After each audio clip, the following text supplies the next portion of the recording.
इसका नाम भोला है। जब ये पैदा हुआ इसका बाप 20,000 रुपये सालाना कमाता था।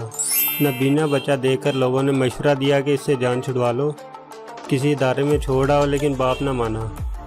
10वीं क्लास में 90% नंबर हासिल करने के बावजूद इसे 12वीं क्लास में साइंस मज़ामीन में दाखिला ना दिया गया।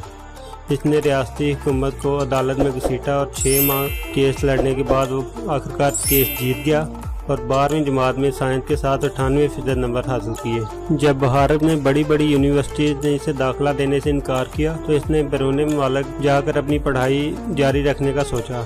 रुए ज़मीन पर 4 बेहतरीन यूनिवर्सिटीज़ ने न सिर्फ इसे दाखिला देने की पेशकश की बल्कि इसे स्कॉलरशिप भी दी। इसने MIT को मुंतखब किया। यूँ वो MIT का सबसे पहला नबीना तालिब इल्म बना। 2012 में US से वापसी पर इसने अपनी एक इंडस्ट्री खड़ी कर ली।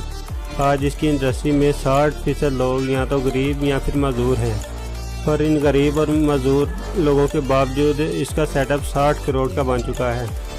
इसने अपने एक इंटरव्यू में बताया कि मैं दुनिया की नज़र में अंधा हूँ, पर जब इन सब ने कहा कि ये कुछ नहीं कर सकता, इस वक्त मैंने इन सब को देखकर कहा कि मैं सब कुछ कर सकता हूँ।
अच्छी वीडियोस देखने के लिए हमारा चैनल जरूर सब्सक्राइब करें। शुक्रिया।